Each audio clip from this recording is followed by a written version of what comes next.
जोहार। कृषि दर्शन करी खास अंक में रौरे मनकर बहुत बहुत स्वागत है। परतुदार और के भी स्वागत है। जोहार राम के भी स्वागत है। फुलोदी और कैसन सब हाल चाल? सब बढ़िया बढ़िया एकदम बहुत अच्छा है। खेती बाड़ी बढ़िया से चलत है। रावरे सुनाओ कैसन कैसन सब बढ़िया है। और दुर्गा पूजा कर का एखन कैसन दुर्गा पूजा मनत है?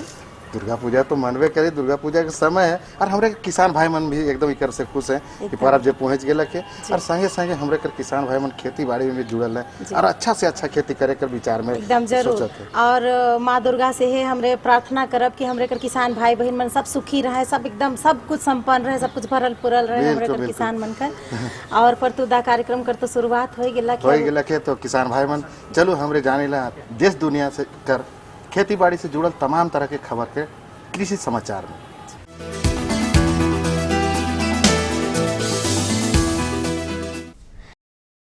नमस्कार, कृषि समाचार में आपका स्वागत है। मैं हूं राहुल शर्मा। आइए देखते हैं आज कृषि समाचार में क्या कुछ है खास।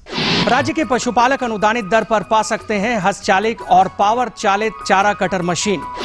मौसम के अनुसार करें पशुओं के खानपान में बदलाव। ओपन मिल समरसेबल पंप सिंचाई कार्य को करता है आसान। गव्य विकास विभाग की एक योजना के अंतर्गत राज्य के पशुपालकों के बीच हस्तचालित और पावर चालित चारा कटर मशीन वितरण किया जाता है। चारा कटर पाने के इच्छुक लाभुकों को 75% राशि योजना के अंतर्गत अनुदान में दी जाती है। इस योजना का लाभ लेने के लिए पशुपालक संबंधित विभाग में आवेदन दे सकते हैं। गढ़वा जिले के पशुपालक जो झारखंड राज्य के निवासी हैं और जिनके पास कम से कम 2 से 3 उन्नत नस्ल या संकर नस्ल के दुधारू पशु हैं, वैसे पशुपालक चारा काटने की मशीन अनुदानित दर पर खरीदने के लिए जिला गव्य विकास पदाधिकारी के पास आवेदन दे सकते हैं। हस्तचालित चारा कटर पाने के लिए 2 से 3 पशु का होना और पावर चालित चारा कटर के लिए 5 पशु का होना अनिवार्य है। लाभुक को 75% राशि योजना द्वारा दी जाएगी और शेष 25% राशि उन्हें स्वयं वहन करना होगा। पशुपालक भाइयों, स्वास्थ्य के दृष्टिकोण से बदलते मौसम के अनुसार अपने मवेशियों के खानपान में परिवर्तन करना आवश्यक हो जाता है। वर्तमान समय में अपने मवेशियों के भोजन में क्या शामिल करें ताकि वे स्वस्थ रहें, आइए जानते हैं विशेषज्ञ से। पशुपालक भाइयों को मैं कहना चाहूँगा कि अब मतलब इस मौसम में पशुओं के लिए कोई खाने में तब्दीली ज़्यादा नहीं करें, क्योंकि मतलब अभी दुधारू जितनी भी हमारे मतलब पशु हैं अभी बरसात की घास खा रहे हैं, इसलिए मतलब घास खिलाने से पहले पशुओं के खाने में कोई तब्दीली नहीं दें और नमक की मात्रा नमक अवश्य दें और पौष्टिक आहार के लिए पशुओं को ऊपर से दाना भी जरूर अवश्य दें।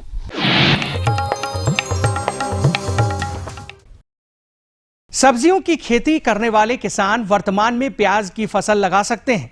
झारखंड के परिवेश में प्याज की अच्छी पैदावार लेने के लिए किसान लाइट रेड, अर्का निकेतन और अर्का कल्याण नामक उन्नत प्रभेद के बीजों का इस्तेमाल कर सकते हैं।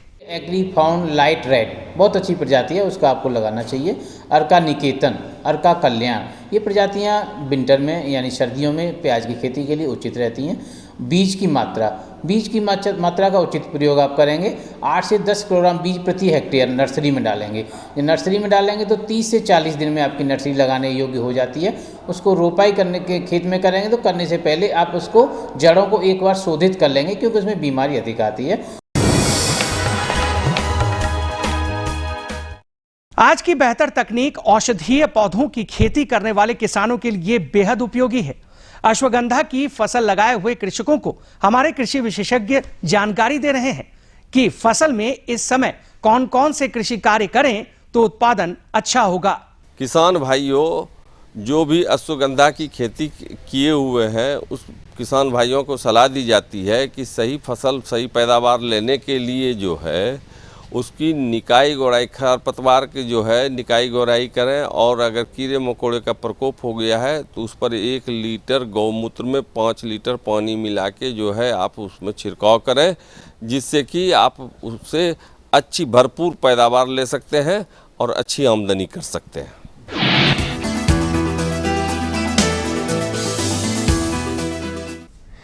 खेतीबाड़ी में सिंचाई कार्य को आसान बनाता है ओपन मिल समरसेबल पंप।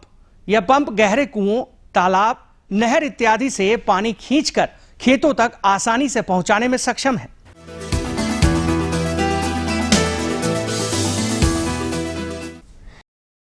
आइए अब मिलते हैं एक प्रेरणा स्रोत सफल किसान से जो आधुनिक खेतीबाड़ी द्वारा अच्छी फसल उपजाने में माहिर हैं। सफल खेतीबाड़ी करके वे खूब आर्थिक लाभ ले रहे हैं। तो आइए मिलते हैं इनसे। कृषि में विज्ञान केंद्र सुजानी से जो है सो हमने ट्रेनिंग प्राप्त किया और ट्रेनिंग प्राप्त करने के बाद जो है सो हम वैज्ञानिक तरीके से खेती करना शुरू किए, जिसमें धान की खेती जो है सो श्री विधि से लगाना स्टार्ट किए, गेहूं की खेती SWI से करना शुरू किए, सब्जी का खेती जो है सो ड्रिप सिस्टम में करना शुरू किए।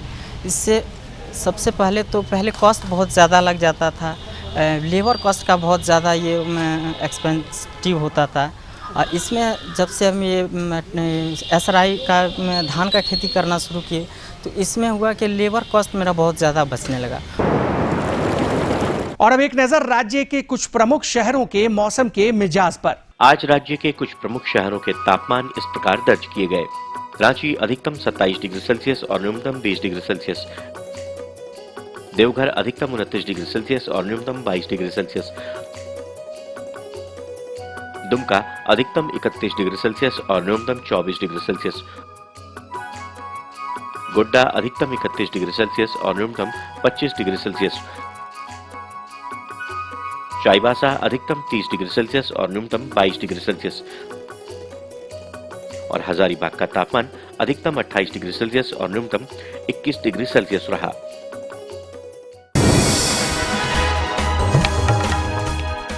और अब मंडी भाव में आइए नजर डालते हैं अनाजों के भाव पर। आज राज्य की प्रमुख खाद्यान्न मंडियां हल्के उतार चढ़ाव के साथ सामान्य रही। आने वाले दिनों में इनमें फिलहाल बहुत बदलाव की स्थिति नहीं बन रही है। उधर सब्जी मंडियों में चली आ रही तेजी जारी है। हरी सब्जियों की बाजार में अच्छी आवक से मूल्यों में नरमी की संभावना है। आज बिके कुछ प्रमुख अनाजों के भावों पर नजर डालें तो इस प्रकार रही।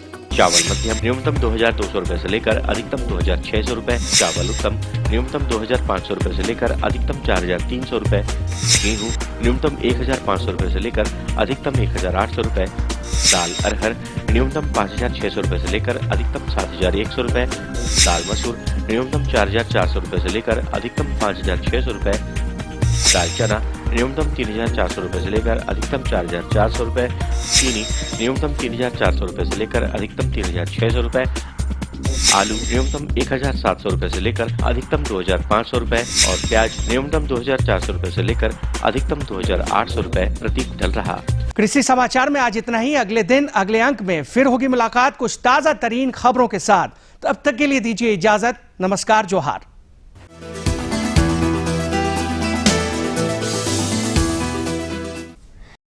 तो परतुदा कृषि समाचार देख ली हमके तो बहुत बढ़िया लागला कि देखो घर बैठे इतना अच्छा जानकारी मिल भी गेला तुरता तुरती में और ये भी पता चल गेला कि एखन बाजार में का हाव भाव चलत है साग सब्जी का और साथे साथे मौसम का हालचाल भी पता चल गया हमरे कर किसान भाई मन। जी बिल्कुल।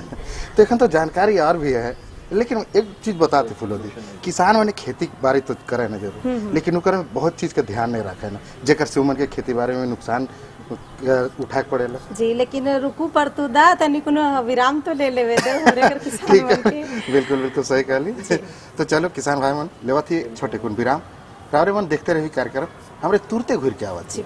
ये लो और बताओ। बस। अरे ये क्या भैया जी, बस इतनी सी रासायनिक खाद? किसानी छोड़ रहे हो क्या? किसानी नहीं, नादानी छोड़ रहे हैं। मिट्टी की जांच कराई है।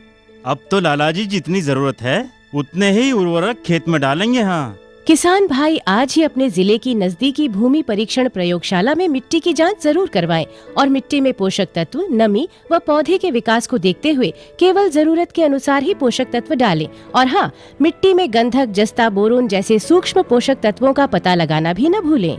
उर्वरक और जैविक खाद के सही उपयोग से भूमि का उपजाऊपन बनाए रखें, उत्पादकता बढ़ाएं, खर्चा घटाएं और बहुमूल्य विदेशी मुद्रा बचाने में भी सहयोग दें। और हाँ, धीमी गति से नाइट्रोजन उपलब्ध कराने वाले उर्वरकों जैसे नीम लेपित यूरिया को प्राथमिकता दें और यूरिया का पत्तों पर छिड़काव करें। अरे वाह, तू तो सचमुच समझदार हो गया रे। अधिक जानकारी के लिए संपर्क करें जिला कृषि अधिकारी या किसान कॉल सेंटर।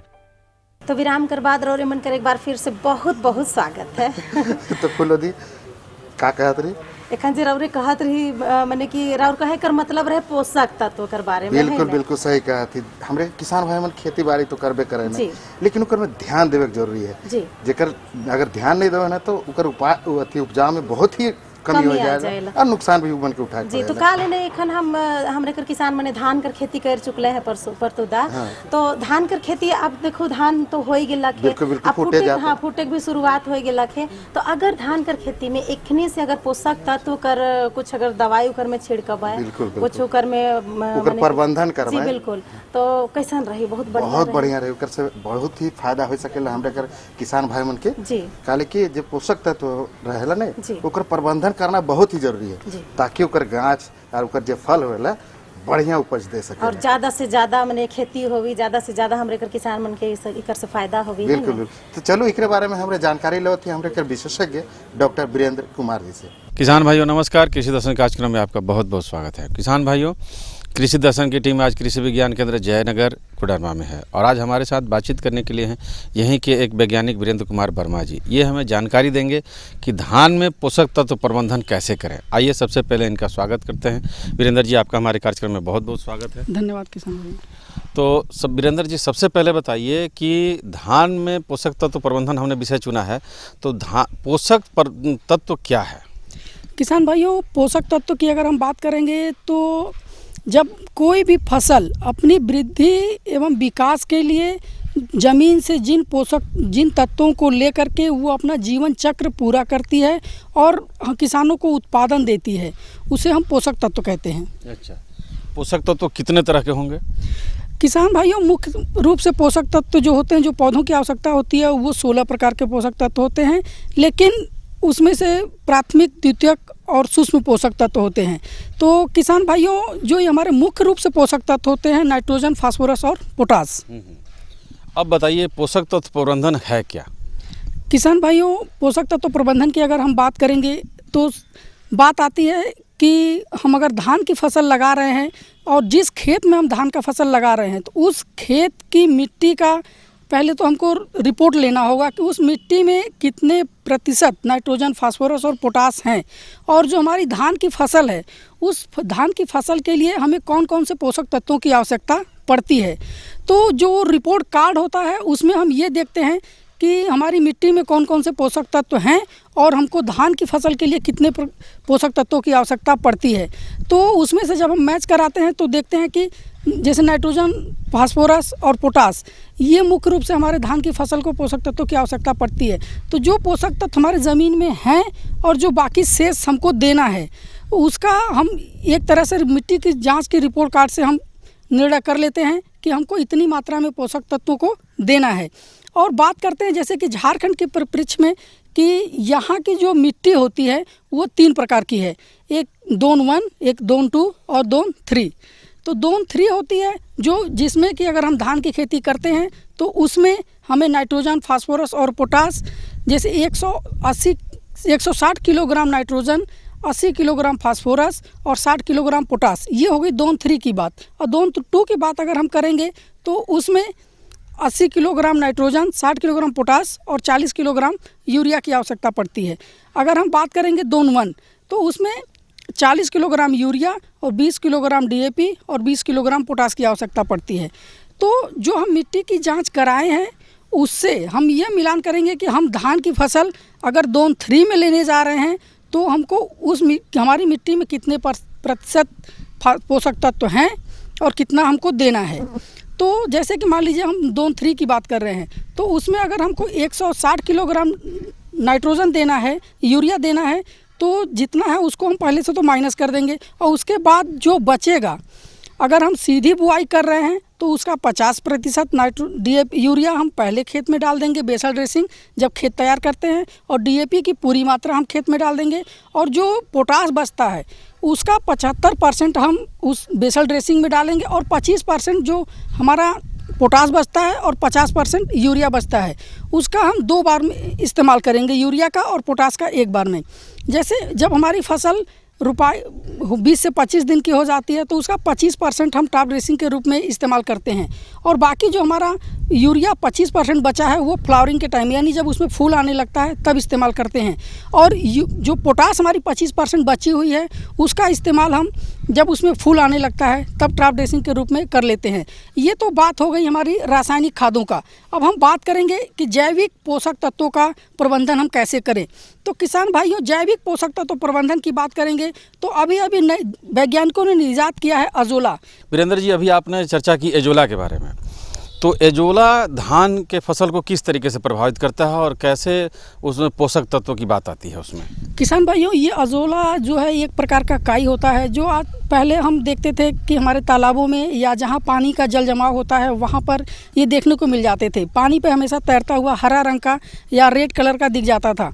लेकिन आज हमारे वैज्ञानिकों ने उसको एक तरह से जैविक खाद के रूप में इस्तेमाल करने के लिए प्रेरित कर रहे हैं। और इसकी इस्तेमाल करने के लिए हमको 1 हेक्टेयर जैसे हम धान लगा दिए तो उसमें हम इसको 2 से 3 किलोग्राम अजोला का पौधा बीज ला करके उसमें हम छिड़क देते हैं। जब उसको हम छिड़क देंगे तो वो अजोला इतनी तेज़ी से ग्रोथ करता है उस धान की फसल में कि वायुमंडल से जो आप सभी किसान भाइयों को पता होगा कि वायुमंडल में 70 से 75% नाइट्रोजन उपस्थित है। और वो जो अजोला है वो ख़ास तौर पर वायुमंडल से नाइट्रोजन को लेकर के पौधों के जड़ों को देता है। तो जितनी भी नाइट्रोजन की आवश्यकता रहती है वो अजोला 15% तक अजोला नाइट्रोजन का भरपाई कर देता है। यूँ सीधे तौर पर कहें कि अगर जो किसान भाई यूरिया छींटते हैं उसकी मात्रा कम हो जाएगी? यस, आप बहुत ही अच्छा सवाल है। मतलब इससे हमको क्या होगा कि अजोला का अगर हम इस्तेमाल करते हैं तो किसानों को एक तरह से हमको बचत दिखाना है। बचत हो जाती है, जो यूरिया में खर्च करता है पैसा उसी बचत हम कर सकते हैं और 15% तक हम बचत ले सकते हैं अजोला का इस्तेमाल करके। इसके अलावा आपने अभी चर्चा की जैविक खाद से, तो जैविक खाद से किस तरीके से पोषक तत्व लिया जा सकता है धान के लिए? जैसे किसान भाइयों, अभी तो हमारी खेत में धान तो लहलहा रहे हैं तो इस समय अगर जैसे हम धान की रुपाई करें और उसी टाइम हम जैसे कि सनई या ढैंचा का अगर हम उसमें बुआई कर देते हैं तो वो ख़ास तौर पे हमारी ब्राउन मैन्योरिंग यानी कि भूरा खाद के रूप में हम उसका इस्तेमाल कर सकते हैं। और वो जैसे कि हम DAP देते हैं तो उसकी भरपाई को वो पूरा करता है। और इसके अलावा और कौन कौन से पोषक तत्व हैं जो हमारे धान की फसल को ज़्यादा प्रभावित करते हैं और ज़्यादा से ज़्यादा उत्पादन देने में कामयाब होते हैं? खास तौर पर हमारे यहाँ मुख्य रूप से जो धान की पोषक तत्वों की आवश्यकता होती है नाइट्रोजन, फास्फोरस और पोटास। खास तौर पर यहाँ के किसान जो है झारखंड के यूरिया और DAP का इस्तेमाल करते हैं। लेकिन अगर पोटास का इस्तेमाल किया जाए लास्ट टाइम में जब हमारे यहाँ धान की फसल में फूल आने लगता है उस टाइम, तो उसकी जो धान के अंदर जो दाने बनते हैं वो मोटे बनते हैं, चमकीले बनते हैं और जो खखरी होने की संभावना होती है वो उससे निजात मिल जाती है।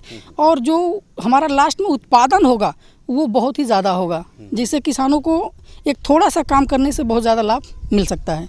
और हमारे किसान भाई क्या उपाय करें जिस पोषक प्रबंधन के लिए कि धान का ज़्यादा से ज़्यादा उत्पादन लिया जा सके? किसान भाइयों को तो मैंने पहले ही बताया कि अपनी मिट्टी की जांच करा करके उसमें जो जिन पोषक तत्वों की कमी है उसी पोषक तत्वों का इस्तेमाल करें और उस पोषक तत्वों को पौधों को दें ताकि जिससे उनको भविष्य में जो भी फसल उत्पादन हो वो ज़्यादा से ज़्यादा हो। तो देखा किसान भाइयों, वीरेंद्र जी ने कितनी अच्छी जानकारी दी धान के फसल में पोषक तत्वों का प्रबंधन कैसे करें।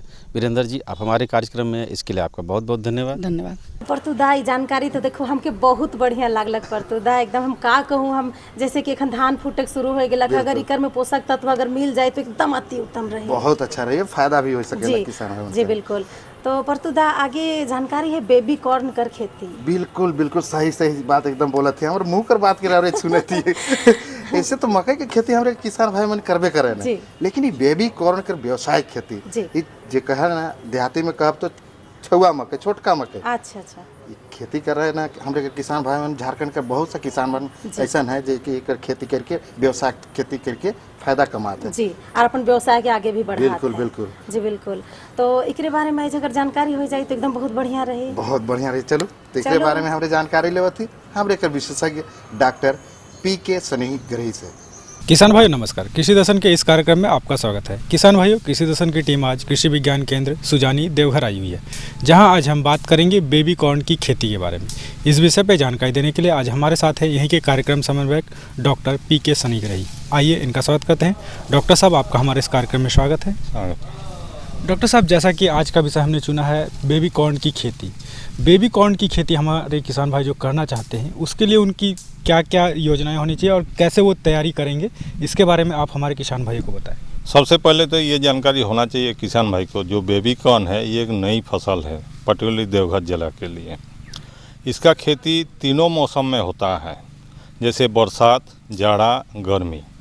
अभी जो किसान बेबी कॉर्न का खेती करना चाहते हैं, इसमें अक्टूबर में उसका बुआई किया जाना है। पहले तो बुआई का पहले उसको खेत की अच्छी तरफ से जोताई हो जाना चाहिए।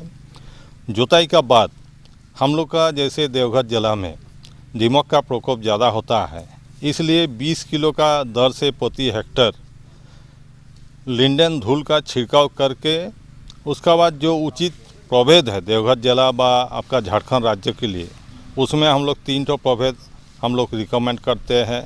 PEHM 2, 3, 5 और गंगा 11, US 80, ये सब प्रभेद का चुनाव करके कोई भी एक प्रभेद लेके किसान भाई उसका बुआई कर सकते हैं। बुआई का पहले खेत में 30 kg nitrogen, 60 kg phosphorus, 40 kg potash खेत में मिला दे। उसका बाद जब बीज का बुआई करें उस टाइम थोड़ा ध्यान देने का ये बात है, जब आप जाड़ा का मौसम में आप खेत में बुआई कीजिएगा उस टाइम खेत में नमी अच्छा होना चाहिए। उसमें जो लाइन से लगाना है बेबी कॉर्न को, उसमें 60 सेंटीमीटर एक लाइन से दूसरा लाइन होना चाहिए और 15 सेंटीमीटर एक पौधा से दूसरा पौधा का दूरी होना चाहिए। उसी ढंग से उसको बुआई करना है बेबी कॉर्न को। इसका अलावा किसान भाई जब पौधा निकल जाता है, उसको जब वो हम लोग का थोड़ा माने घुटना तक उसका हाइट जब पकड़ लेता है, उस टाइम उसको कोड़ाई करके जो बचे हुए यूरिया है मतलब नाइट्रोजन, उसको 50 kg का दर से उसको यूरिया का छिड़काव करके उसमें मिट्टी चढ़ा देना है। यही ध्यान देना है। बेबी कॉर्न में और एक तो चीज़ है, ये बहुत कम दिन का फसल है, ये 60 दिन में तैयार हो जाता है। उसमें किसान भाई को ये ध्यान देने का बात है, जब देखिएगा उसमें बाली निकलने लगता है उसी टाइम उसको तोड़ के उपयोग में ले आना है। वो नहीं तो वो बाद में वो स्वीट कॉर्न मतलब जो दाना वाला होता है जिससे लाभा बनता है वो बन जाता है। इसलिए जो किसान भाई इसको सब्जी का रूप में बाज़ार में बेचना चाहते हैं, वो 60 दिन का अंदर में उसका तोड़ाई कर लें, उसके बाद उसको बाज़ार में बेच दें। और जो किसान भाई इसको दाना का रूप में इस्तेमाल करना चाहते हैं, बाज़ार में जो लाभा माने भूज के बेचता है, उसके लिए ये करीब 120 दिन का समय लगता है। उस टाइम इसको जब अच्छी तरफ से पक जाता है इसको तोड़ाई किया जाता है। जहाँ तक बेबी कॉर्न में कीड़ा मकोड़ा का प्रकोप है, उसमें कभी कभार देखिएगा बीच वाला जो उसका पत्ती होता है कभी कभार सूख जाता है। इसलिए जिस टाइम ये प्रकोप दिखाई पड़े उस टाइम फोरेट 10G नामक एक दवाई आता है, उसमें प्रति गाभा 2-3 दाना करके दे देना है, जिससे वो कीड़ा मकोड़ा मर जाएगा। ये बहुत आसान खेती है, इसमें किसान भाई बहुत आसानी से कर सकते हैं। इसका उपज करीब जो हरा मक्का टाइप का होता है बेबी कॉर्न, उसमें 10 टन प्रति हेक्टर का उपज होता है। और दाना में जो स्वीट कॉर्न बन जाता है उसमें करीब आपका 1 टन का उत्पादन होता है। डॉक्टर साहब, ये तो आपने बता दी लगाने की जो तकनीकी जानकारी है वो। अब बात आती है सिंचाई की, उर्वरक की, तो इन सब के बारे में आप हमारे किसान भाइयों को बता दें। जैसे कि जब जाड़ा मौसम में आप बेबी कॉर्न का खेती करते हैं, उसमें हमेशा आपको ध्यान रखना है खेत में माने जितना नमी का ज़रूरत है इतना नमी बना हुआ है नहीं हुआ है।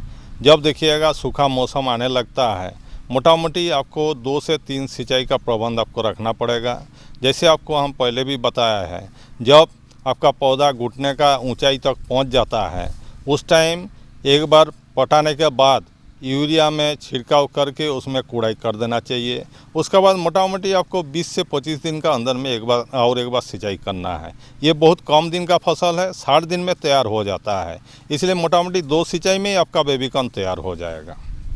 और जहाँ तक उर्वरक का बात है उसमें किसान भाई को ये ध्यान देना है, जैसे खेत तैयारी का टाइम जो आप खाद का मात्रा आप इस्तेमाल किए हैं, उसका बाद जिस टाइम पहला बार आप कोड़ाई कीजिएगा उस टाइम जो बचे हुए आधी मात्रा जो आपका नाइट्रोजन है उसका करीब 20 से 25 दिन का अंदर में एक बार उसको प्रयोग करना है, उसका बाद करीब 45 दिन का अंदर में और एक बार प्रयोग करना है। डॉक्टर साहब, हम आपसे जानना चाहेंगे कि हमारे किसान भाई कब समझ जाएंगे कि ये बेबी कॉर्न जो है उनकी एकदम तैयार हो गई है, अब उसको अपने खेतों से निकाल लेना चाहिए? जैसे कि आपको पहले भी बताया है, बेबी कॉर्न उसी टाइम होना चाहिए जिस टाइम देखिएगा उसका बाली निकलने लगा है, उसी टाइम उसको तोड़ के सब्जी का रूप में इस्तेमाल करना है। इसलिए ज़्यादा देर कीजिएगा तो उसमें दाना बन जाएगा, तब उसको आप सब्जी का रूप में इस्तेमाल नहीं कर सकते हैं। मोटा मोटी लगाने के बाद 60 दिन का अंदर में ये तैयार हो जाता है। डॉक्टर साहब, जैसा कि अभी आपने जिक्र किया कि इसमें कीट का प्रकोप होता है, तो हमारे किसान भाई जानना चाहेंगे कि इसमें अगर रोग लगते हैं तो उसकी पहचान किस प्रकार हमारे किसान भाई करेंगे? देखिए, कभी कभार ये दिखाई पड़ता है इसमें पत्ती का धब्बा टाइप का बनता है, लेकिन ये बहुत ही कम दिन का फसल है, इसलिए ये नहीं का बराबर माने रोग का प्रकोप होता है। सपोज ऐसा स्थिति आता है तब कोई भी आपका फंगीसाइड जैसे डाइथेनियम 45 है इसका आपको उचित मात्रा में उसका दवाई का स्प्रे करने से इसको निदान मिल जाएगा। लेकिन जो ज़्यादातर ये देखा जाता है इसमें रोग का प्रकोप नहीं होता है, इसलिए बहुत कम दिन का फसल है। डॉक्टर साहब, आप हमारे किसान भाइयों को बताएं कि इसमें अगर खरपतवार होते हैं तो उसका नियंत्रण वो किस प्रकार करेंगे? जैसे कि हम पहले भी बताया है, जिस टाइम हम लोग का घुटना का साइज का पौधा हो जाता है उस टाइम एक बार हम लोग कोड़ाई करके जो भी घास पात होता है उसको निकाल देते हैं। और नहीं तो बुआई का टाइम में कुछ कीटनाशी दवाई आता है, जैसे एट्राजाइन है, उसका भी 1.5 लीटर का दर से पर हेक्टर का दर से आप प्रयोग कर सकते हैं। और नहीं तो जिस टाइम घुटना तक आपका पौधा का ऊंचाई हो जाएगा उस टाइम कोड़ाई करके यूरिया का उपरिवेशन कीजिएगा, उसी में आपका जो भी खरपतवार होता है वो निकल जाता है। ऐसे भी जाड़ा का मौसम में खरपतवार का प्रकोप कम होता है, इसलिए इसको बहुत आसानी से कंट्रोल किया जा सकता है। तो देखा किसान भाई, डॉक्टर साहब ने कितनी अच्छी जानकारी दी बेबी कॉर्न की खेती के बारे में। हमें आशा ही नहीं बल्कि पूर्ण विश्वास है कि डॉक्टर साहब द्वारा बताए गए उपायों का आप उपयोग करेंगे और लाभ कमाएंगे। डॉक्टर साहब, आप हमारे इस कार्यक्रम में इसके लिए आपका बहुत बहुत धन्यवाद। धन्यवाद। देखो परतुदा, इतना बढ़िया लागलक ने कि घर बैठे इतना अच्छा अच्छा जानकारी ऐज हो गेलक, एकदम मकई कर बारे में, मैंने बेबी कॉर्न कर खेती कर बारे में भी, साथ ही धान कर खेती कर बारे में भी बढ़िया से बढ़िया जानकारी हो गेलक। और जानकारी तो और भी है जानकारी तो रहबे करेला। तो किसान भाई मैंने एखन हमरे के जानकारी तो बहुत सारा है, बात करे के भी मन करत है रावण मन से, लेकिन बात है कि समय हमरे ठीक नखे आए बेरा हो गेला तो अरे बाबा देखो दर हमके पते न कि हम अगला जानकारी कर इंतजार में परतुदा देखो अच्छा कोई बात नहीं। अगर हमरे के किसान मन के हम यही कहे चाहत थी कि किसान भाई बहन मने रोरे मन निराश मत हो, इतना हम रोरे मन से हमरे वादा करते जाती कि अगले बार फिर मिलब तो ढेर सारा जानकारी कर साथ में। बिल्कुल बिल्कुल। तो किसान भाई मन हमरे कर ई कार्यक्रम रावण मन के कैसन लागलक, इकर बारे में कोई सुझाव हुई या फिर खेती बाड़ी से जुड़ल कोई समस्या हुई या फिर रावण मन फिर ऐसा कोई जानकारी हुई जे कि हमरे नहीं जानत थी, तो कर लिए जरूर से जरूर हमरे के खत लिख भेजो। जी बिल्कुल। और खत लिखे ले रहे मन के कागज कलम कर आवश्यकता पड़ी तो फटाफट कागज कलम उठाओ और हमरे कर पता के नोट कर लो। हमरे कर पता है कि कार्यक्रम कृषि दर्शन, कृषि प्रकोष्ठ द्वारा निदेशक, दूरदर्शन केंद्र, रातू रोड, रांची। पिन संख्या है 834001। तो यह तैर हमरे कर कार्यक्रम के देखते रहो और लाभ उठाते रहो। अगला अंक में हमरे ढेर सारा जानकारी लेके फिर आओ, तब तक के लिए हमरे कर पूरे टीम के यहीं पर देव इजाजत। जोहार।